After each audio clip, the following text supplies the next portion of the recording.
Psicopatologia, definindo o sujeito, um diálogo entre a neurociência e a psicanálise, o nosso professor do Núcleo Tábua, Dr. Alcides.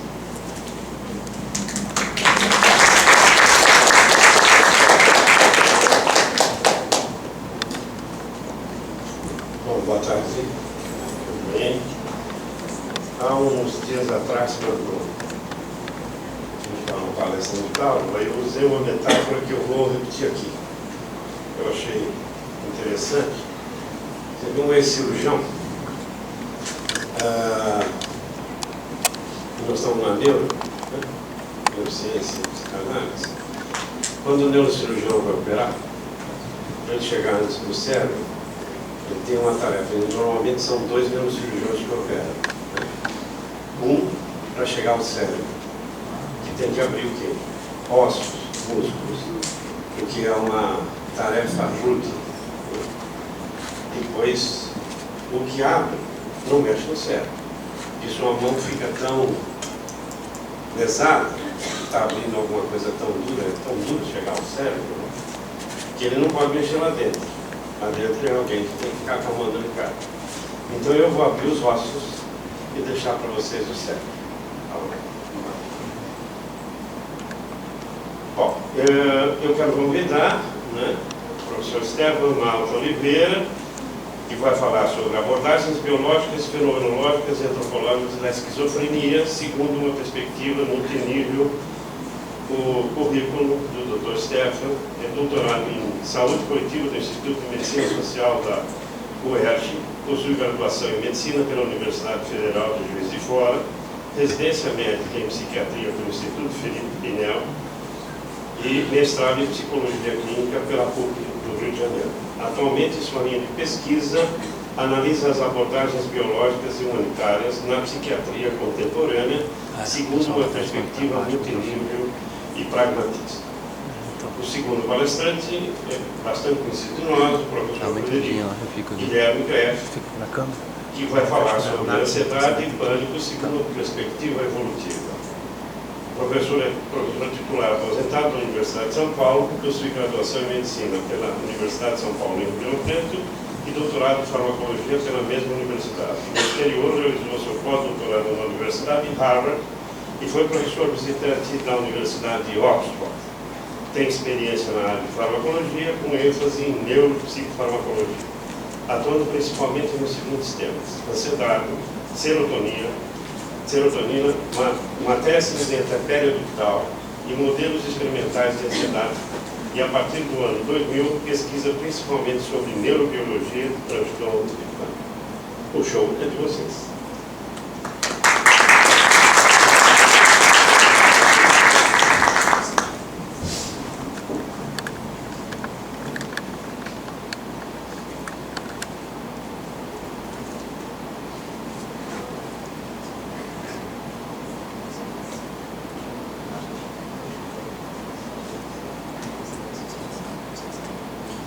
Puxa o mouse, Matheus. Boa tarde. Gostaria de agradecer inicialmente o convite feito pelos organizadores do Núcleo Tábua, Matheus, Rafael, Luiz. É uma honra muito grande participar desse evento, desse ciclo de debates, ao lado de professores tão ilustres, como o professor Greff, como o Durato. Então eu vou trazer para vocês aqui um pouco da pesquisa que eu venho realizando no doutorado, que eu faço no Instituto de Medicina Social da UERJ, da Universidade do Estado do Rio de Janeiro. Vou falar sobre as abordagens biológicas, fenomenológicas e antropológicas da esquizofrenia, segundo uma perspectiva multinível. Multinível aqui tem a ver com os múltiplos níveis de descrições dos transtornos, tem um pouco a ver, um pouco uma sequência da palestra anterior, apresentada pelo Durato, fala dessa multiplicidade de níveis e de abordagens, tanto no âmbito da pesquisa quanto no âmbito da clínica, especificamente no caso da esquizofrenia.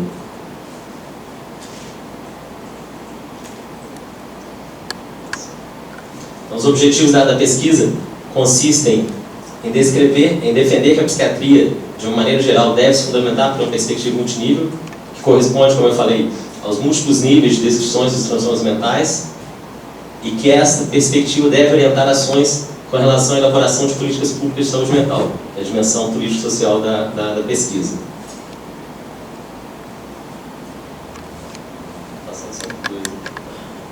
A justificativa é justamente a complexidade do objeto de estudo da psiquiatria, que é o transtorno mental, que envolve múltiplos níveis, múltiplas dimensões. Nível biológico, nível fenomênico, subjetivo, nível cultural, nível social, como a gente tem abordado aqui ao longo do debate. Parte da premissa de que uma psiquiatria filosoficamente orientada, a perspectiva multinível, ela pertence ao campo da filosofia da psiquiatria. Então, uma psiquiatria filosoficamente orientada, ela é pragmaticamente mais eficaz que uma psiquiatria não orientada pela filosofia. Uma vez que problemas filosóficos, como o problema mente-cérebro, relação fato-valor, a própria distinção, compreensão e explicação, feito por Dilthey e Asper, inevitavelmente atravessarão o campo da psiquiatria. Perpassarão o campo da psiquiatria inevitavelmente. Então, uma prática psiquiátrica não fundamentada pela filosofia, ela corre o risco de se fundamentar por pressupostos ambíguos, contraditórios, de ter uma base teórica pouco consistente, com consequências negativas para o âmbito da clínica.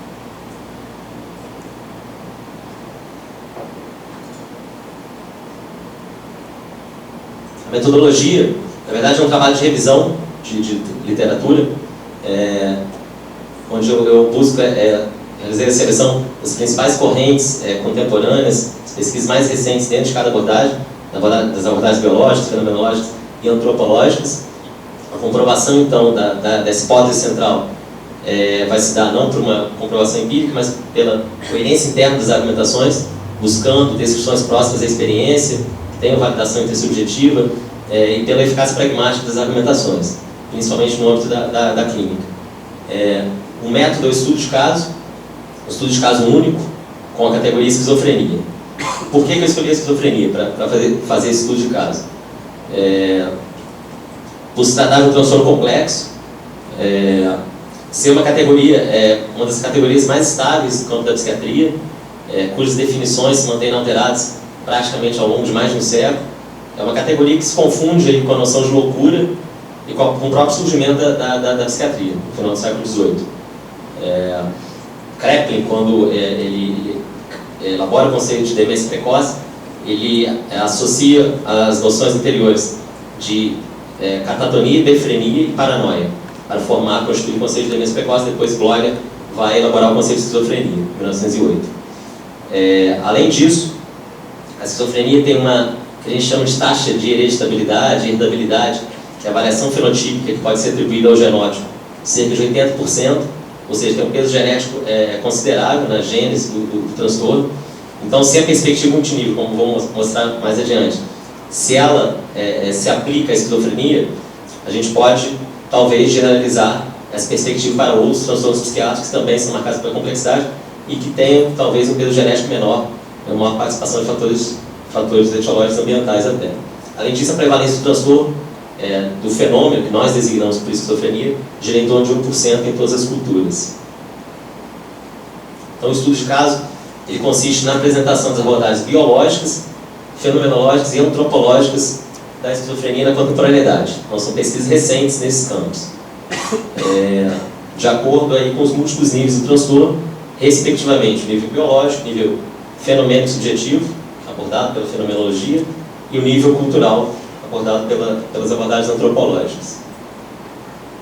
Dentro das abordagens biológicas, eu vou falar para vocês um pouco sobre as hipóteses neurodesenvolvimentais da esquizofrenia, que vem ganhando espaço um espaço cada vez maior no campo da neurobiologia, sobre os mecanismos epigenéticos dentro do campo da biologia molecular, e na relação da biologia com a epidemiologia, sobre estudos sobre fatores de risco genéticos e ambientais, estes últimos divididos em fatores de risco ambientais biológicos e psicossociais. Dentro do campo das abordagens fenomenológicas, trazer a concepção da esquizofrenia para alguns fenomenólogos contemporâneos enquanto um transtorno da ipseidade, enquanto alterações do senso comum e enquanto alterações do senso de propriedade e agência do eu. Dentro das abordagens antropológicas, eu venho realizando levantamento na minha pesquisa sobre concepções do fenômeno esquizofrênico em contextos não ocidentais, na Indonésia, em Bangladesh na Ásia e na Tanzânia na África. Eu vou trazer para vocês um pouco do relato de uma pesquisa etnográfica do Ice Junior em Bangladesh, da experiência em Bangladesh. Então, a perspectiva multinível, como eu disse, ela pertence ao campo da filosofia da psiquiatria. O campo da filosofia da psiquiatria teve surge praticamente com a influência da fenomenologia sobre a psiquiatria em meados do século passado, nos anos 60, anos 70, com Karl Jasper, com Binswanger, Minkowski. A fenomenologia, assim como a psicanálise daquela época, os discursos que voltados para o nível do sujeito, para o nível fenomênico, para o nível subjetivo, tinha uma grande força sobre a psiquiatria naquela época. Então, mais no final do século XX, justamente com o advento do DSM-3, com a segunda, que Edward Shorter, historiador da psiquiatria, chama de segunda psiquiatria biológica, a psiquiatria fenomenológica começa a declinar, assim como a psicanálise, no campo da psiquiatria. Mas, no início desse século, felizmente, ao meu ver, começa a haver um ressurgimento do campo da filosofia da psiquiatria. Aí já com outras correntes, não só com a fenomenologia, mas com outras correntes dentro da filosofia, principalmente com publicações da Johns Hopkins University, como periódico Philosophy, Psychiatry and Psychology, e publicações da Oxford University. Então, importantes centros universitários vêm legitimando esse crescimento da filosofia da psiquiatria, embora seja um campo ainda, digamos, marginal diante do modelo biomédico que é dominante na psiquiatria contemporânea. Aparece pela primeira vez como uma categoria distinta, importante publicação filosófica, base de dados filosófica, é o Philosopher's Index. A filosofia da psiquiatria encontra uma categoria distinta.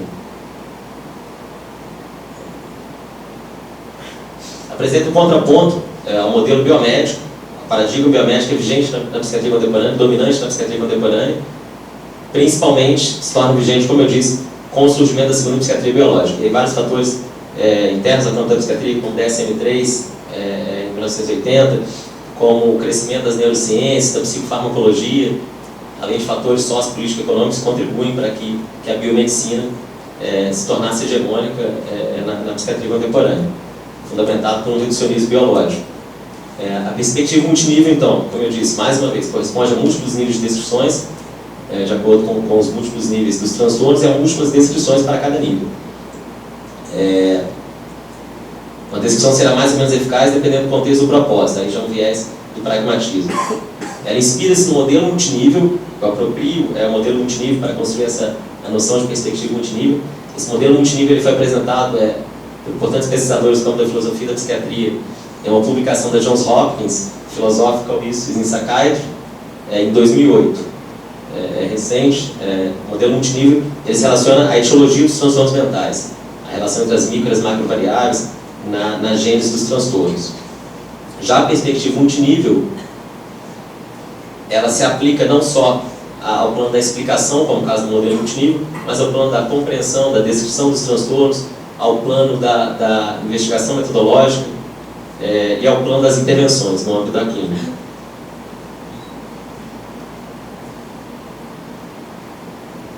Trata-se de uma perspectiva multinível não reducionista, na qual não deve haver uma primazia a priori de um nível sobre o outro, de uma abordagem metodológica ou clínica sobre outra, uma primazia a priori. No posterior do caso a caso, a gente estava até discutindo na mesa do Emanuel, aquela questão do discurso fiscalista, das neurociências com relação ao usuário de drogas, e os discursos psicanalíticos, o Emanuel defendendo um discurso psicanalítico. Aqui no posterior, discurso religioso foi comentado aqui também. Então, no posterior do caso a caso, dependendo do contexto do propósito, aí sim, um discurso pode ter uma primazia sobre o outro, um nível de abordagem, de descrição pode ter uma primazia sobre o outro, não a priori.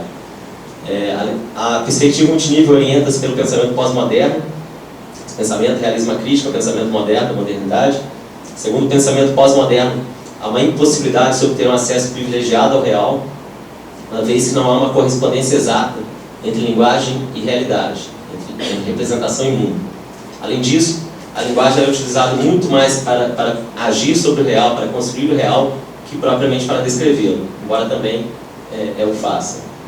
Diferentemente do pensamento moderno, que fundamenta a ciência tradicional, segundo o pensamento moderno, há uma correspondência exata entre linguagem e realidade, chamada visão representacionista da linguagem, e há a pretensão de uma apreensão total da realidade, uma descrição total da realidade e de um conhecimento universal, seja universalmente aplicável. A perspectiva multinível, como eu disse, tem uma relação direta com o pragmatismo, por isso pode ser denominado também perspectiva multinível pragmatista. O pragmatismo é uma corrente filosófica norte-americana, que surge aí no final do século XIX com Charles Peirce. Tem como seus principais expoentes os filósofos americanos também, William James, John Dewey e Hilary Putnam. Eu utilizo 3 categorias conceituais, 2 de James e uma de Hilary Putnam, para fundamentar teoricamente a minha pesquisa. De James, noção de eficácia pragmática, segundo a qual a validade de uma abordagem, de uma teoria, ela se dá de acordo com as suas consequências práticas. Noção de empiricismo radical, que valoriza o conhecimento adquirido a partir da experiência do senso comum, da experiência ordinária, diferentemente do experimento científico, da ciência tradicional, que privilegia e valoriza conhecimento obtido apenas através do experimento científico. Esse conhecimento obtido a partir da experiência ordinária ele pode ser confirmado ou refutado pela própria experiência, que é o chamado empiricismo radical de William James. E a noção de Putnam, de relatividade conceitual, segundo a qual 2 abordagens, duas descrições antagônicas, elas podem ser ao mesmo tempo verdadeiras, vai depender do contexto do propósito. 2 descrições, por exemplo, podem ser, uma descrição será mais ou menos eficaz, uma abordagem será mais ou menos eficaz, dependendo do contexto do propósito. Isso vai resultar num pluralismo epistemológico, metodológico e de intervenções. Então, a perspectiva multinível pragmatista resulta nesse pluralismo. No pluralismo epistemológico, há múltiplas descrições para cada fato, para cada evento. Por exemplo, se o propósito for o estudo da dimensão biológica do ser humano, como a gente estava falando aqui, então as descrições, os discursos fiscalistas serão mais eficazes. Se o propósito, por outro lado, for o estudo da dimensão social, da dimensão subjetiva do ser humano, dos transtornos mentais, então os discursos mentalistas, intencionais, culturalistas, chamados discursos da psicologia folk, das ciências folk, serão mais eficazes. O pluralismo metodológico, no âmbito da pesquisa, a utilização de várias abordagens metodológicas. Se no caso do estudo da dimensão biológica, mais uma vez, a metodologia experimental, os estudos quantitativos, ensaios controlados randomizados serão mais eficazes. Se o objeto for o estudo da dimensão social, da dimensão subjetiva dos transtornos, então os estudos qualitativos, metodologias qualitativas de pesquisa, como metodologia hermenêutica, etnográfica, fenomenológica, serão mais eficazes. O pluralismo de intervenções, que se dá no âmbito da clínica, a articulação entre múltiplas abordagens, devido à complexidade da clínica, ela é pragmaticamente mais eficaz que a utilização de uma única abordagem ou que uma perspectiva que valorize e privilegie uma abordagem em detrimento de outras, como o modelo biomédico faz, privilegiando as abordagens farmacológicas, biológicas, em detrimento das abordagens humanistas, psicossociais. Falando agora um pouco sobre as abordagens biológicas, sobre o nível biológico, depois vou trazer o nível fenomênico e nível cultural. Então, alguns levantamentos que eu venho realizando, os pesquisadores de Singapura, o John Lee Chong, eles demonstraram uma relação entre níveis reduzidos do BDNF, que é uma neurotrofina, fator neurotrófico derivado do cérebro, e a esquizofrenia, principalmente durante a sintomatologia psicótica. É uma neurotrofina relacionada principalmente com a neurogênese, processo de crescimento neuronal, com a neuroplasticidade, está implicado, portanto, na fisiopatologia da esquizofrenia. São hipóteses que estão ganhando cada vez mais força. Vargas, pesquisador brasileiro, dissertação de mestrado da UFRGS, publicada na UFRGS em 2009, ele realizou um estudo com 36 pacientes com esquizofrenia, 10 pacientes controle, dosando níveis séricos de GNT3, que é outra neurotrofina também relacionada com a neurogênese, com a neuroplasticidade. Ele encontrou como resultados que as dosagens plasmáticas de GNT3 foram significativamente menores no grupo experimental, ou seja, nos pacientes com esquizofrenia, que no grupo controle, corroborando aí a hipótese neurodesenvolvimental para a esquizofrenia, de que perturbações neurodesenvolvimentais antecedem as manifestações sintomáticas do transtorno. Agora, sobre os mecanismos epigenéticos da esquizofrenia, dentro do campo da biologia molecular, São mecanismos relacionados com a regulação da expressão gênica. Os dois principais mecanismos epigenéticos são a metilação de DNA e a modificação de histonas. A metilação de DNA consiste na adição de um radical metil CH3 aos sítios citosina e guanina do DNA. Geralmente ela se relaciona com a inibição gênica. Já a desmetilação justamente é a retirada desse radical metil do DNA, geralmente é relacionada com a expressão gênica. A modificação de histonas, o DNA ele é envolto por uma estrutura, um octógono de proteínas chamadas histonas. Várias modificações podem ocorrer nos aminoácidos da cauda dessa proteína, levando ou a expressão gênica ou a inibição gênica. Uma estrutura de cromatina compactada, ela está relacionada com a inibição gênica, porque ela bloqueia os fatores transcricionais acessem o DNA. Já uma cromatina aberta, pela acetilação da lisina, por exemplo, na cauda das histonas, leva à expressão gênica, porque ela possibilita que os fatores transcricionais acessem o DNA, codificando o DNA em RNA mensageiro pela ação da enzima RNA polimerase, levando à síntese proteica. Ainda alguns trabalhos que vêm apontando cada vez mais para a presença de mecanismos epigenéticos na esquizofrenia, que mediam possíveis efeitos causais de fatores psicossociais. Estudos pós-mortem têm encontrado a expressão reduzida dos genes HELM e GAD1, que são genes candidatos para a esquizofrenia, em neurônios gabaérgicos, corticais e hipocampais. As vias glutamatérgicas, gabaérgicas e dopaminérgicas estão alteradas na esquizofrenia. As vias, antigamente, acreditava-se que as alterações na via dopaminérgica eram causais na esquizofrenia. Hoje em dia, são compreendidas mais como uma trilha final de todo esse processo de perturbação neurodesenvolvimental que ocorre no transtorno. Agora, sobre os fatores de risco genéticos e ambientais, os principais estudos para identificar fatores de risco genéticos são os estudos de ligação e estudos de associação de genoma completo. Estudos de ligação são os estudos de genes candidatos, procuram estabelecer uma correlação entre um gene específico, um ósseo cromossômico específico e determinados fenótipos.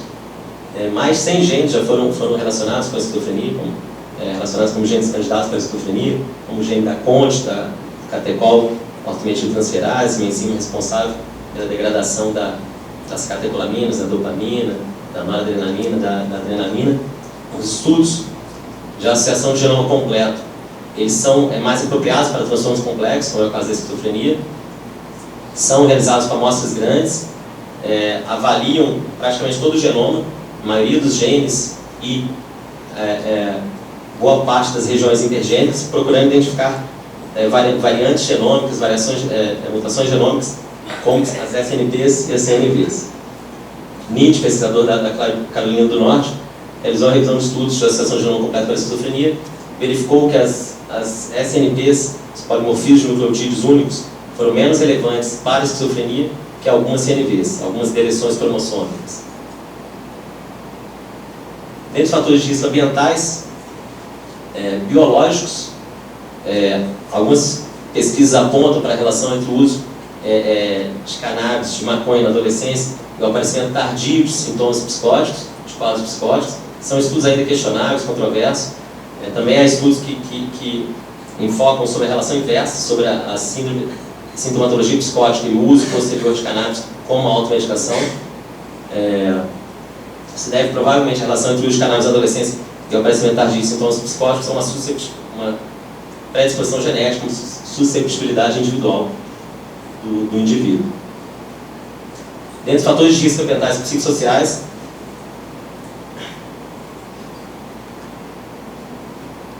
estudos são bastante interessantes, eles vêm mostrando que há uma relação entre minoria étnica e imigrante de primeira e segunda geração, com risco aumentado para a esquizofrenia. Isso há um tempo atrás seria impensável, inimaginável a gente pensar que dentro da psiquiatria contemporânea, dentro dos estudos, dentro das abordagens biológicas, seriam considerados esses fatores de risco psicossociais que vêm agora ganhando uma plausibilidade. Os pesquisadores que identificaram esses fatores de risco, buscando a qualificação dos dados, ou seja, estabelecer quais fatores estão diretamente relacionados com esse risco aumentado para a esquizofrenia, dentro das variáveis minorias étnicas, imigrantes de primeira e segunda geração, chegaram a esses dois fatores: a diversidade social crônica e discriminações. Os imigrantes de segunda geração têm um risco maior que os imigrantes de primeira geração para a esquizofrenia, possivelmente devido à chamada síndrome da aculturação, que representa a perda da identidade cultural, que é maior nos imigrantes de segunda geração, porque perderam completamente contato com a identidade cultural da cultura original e ainda não adquiriram a identidade cultural do local onde residem. Aqui um estudo de corte de nascimento em Jerusalém, teve um N aqui embaixo, não está dando para ver, teve um N de 88.829 indivíduos, então um trabalho significativo, mostrou uma relação negativa entre esquizofrenia e imigrantes de segunda geração. Mas esse resultado foi diferente de coisas realizadas na Inglaterra, na Suécia, na Dinamarca e na Holanda. Os pesquisadores interpretaram essa diferença devido para eles essa diferença deve ao grau de discriminação. Para eles, o grau de discriminação está diretamente relacionado com o risco aumentado para a esquizofrenia. E, para esses autores, o grau de discriminação é consideravelmente maior nesses países europeus que em Israel. Agora, sobre as abordagens fenomenológicas da esquizofrenia, voltadas então para o nível fenomênico, subjetivo, que se debruça sobre a experiência vivida, sobre o livre boarding, corpo vivido. Elas se fundamentam pela perspectiva da primeira e da segunda pessoa. Diferentemente, os fenomenólogos fazem uma distinção da perspectiva da primeira pessoa, que consiste na experiência pré-reflexiva dos próprios estados mentais, corporais. A perspectiva da segunda pessoa é a experiência compartilhada, significados culturalmente compartilhados. Eles distinguem essas duas perspectivas da perspectiva da terceira pessoa, que é a observação externa do comportamento, tomada objetivamente, que fundamenta aí a psicopatologia descritiva dos DSMs e também as abordagens biológicas. Então, os pesquisadores Josef Parnas, da Dinamarca, e Luis Sassi, eles consideram a esquizofrenia como transtorno da ipseidade. Seriam alterações primárias nas esquizofrenias, alterações da ipseidade. Os principais aspectos dessa ipseidade transtornada são a hiperreflexividade e a autoafeição diminuída. Hiperreflexividade diz respeito quando o sujeito foca a atenção sobre processos que permaneceriam normalmente no plano tácito da consciência, na dimensão implícita da consciência. Por exemplo, ele volta a atenção para movimentos dos braços e das pernas durante o ato de caminhar. Há um certo estranhamento do corpo, vivência de despersonalização. Para esses autores, esses sintomas são primários, essas vivências são primárias na esquizofrenia, antecedendo as alterações dos domínios conceituais, a desorganização conceitual, os próprios sintomas produtivos, sintomas de primeira ordem. A autoafeição diminuída, a afeição no sentido de se deixar afetar pelo outro, pelo mundo ao redor, se relaciona mais diretamente com os sintomas negativos. O fenomenólogo italiano Giovanni Stangelini, ele utiliza o conceito de koinestese, que é senso comum em grego, koinestese de Aristóteles, que diz respeito à consciência sensorial corporal. Para Stangelini, a koinestese constitui as bases corporais para a intersubjetividade. E alterações nesse âmbito da koinestese levam a alterações na dimensão implícita do senso comum, na integração sensório-motora, percepção, sensação, que culminam nas alterações da dimensão explícita do senso comum, na desorganização conceitual, na construção de neologismos, que é muito comum nos pacientes com esquizofrenia. Outros autores do campo da fenomenologia, como George Graham, Charles Gallagher, eles consideram que as alterações do senso de propriedade do eu e alterações do senso de agência do eu estão presentes na esquizofrenia, aqui não mais como alterações primárias, mas presentes principalmente nos sintomas de primeira ordem. Os sintomas de primeira ordem foram definidos por Kurt Schneider em 1948. Pertencem aos chamados sintomas positivos, sintomas produtivos. O senso de propriedade do eu consiste no sentido pré-reflexivo de pertencimento do próprio corpo, dos próprios sentimentos, afetos e ações, enquanto que o senso de agência é o sentido pré-reflexivo de que o próprio sujeito é a fonte da ação. Esses pesquisadores do campo da fenomenologia contemporânea valorizam muito a dimensão da consciência pré-reflexiva, a dimensão implícita da consciência, a dimensão da consciência corporal, sensorial. Na extensão de pensamento, alguns sintomas de primeira ordem, por exemplo, O paciente ele afirma que alienígenas, por exemplo, implantaram um chip em mim e os pensamentos não são meus. Isso mostra alterações do senso de propriedade do eu. Já nas vivências de influência, de controle e de passividade, o paciente afirma que está sendo controlado por um agente externo, que aponta para alterações do senso de agência do eu. As alucinações auditivas apontam para alterações do senso de propriedade do eu. As vozes são reconhecidas como externas, não como próprias.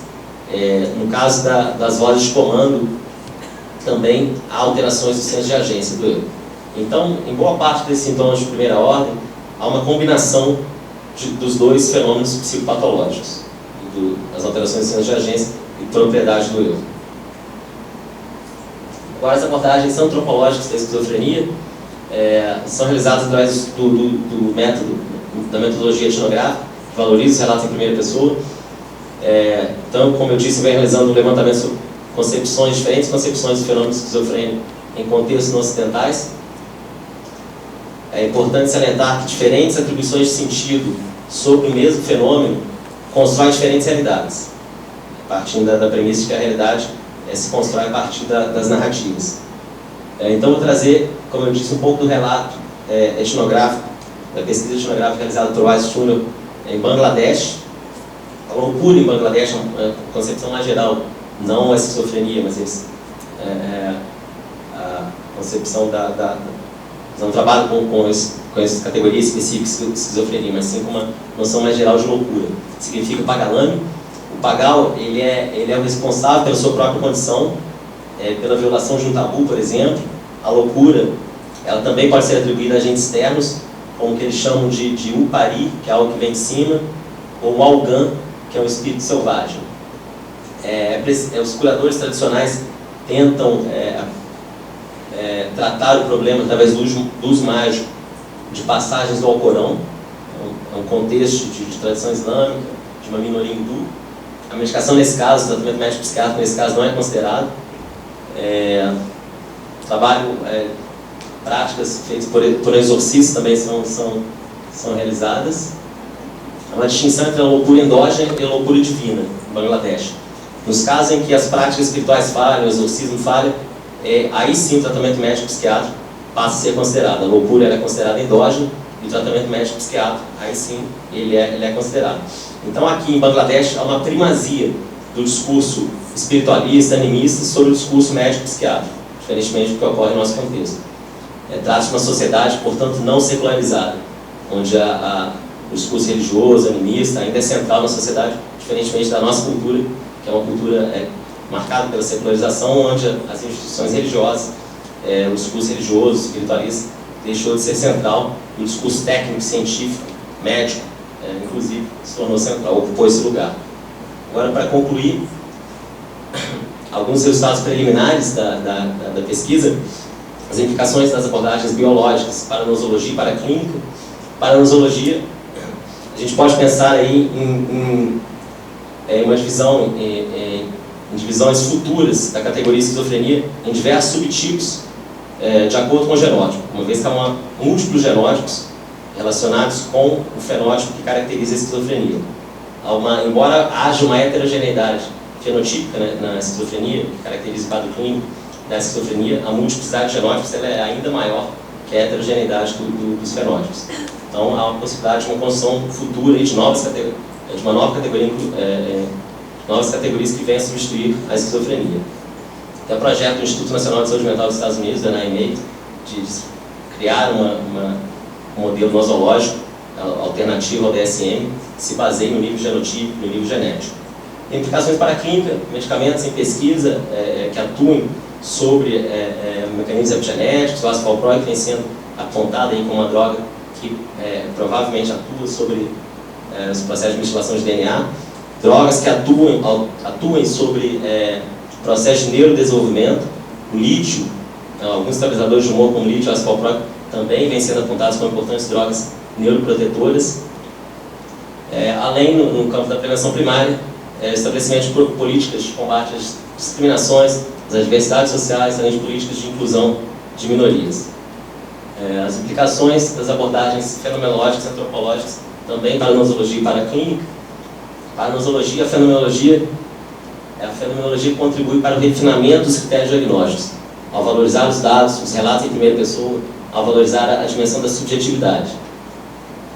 Já a antropologia, ela pode contribuir para a construção de versões nosológicas alternativas ao DSM, de acordo com as diferenças culturais.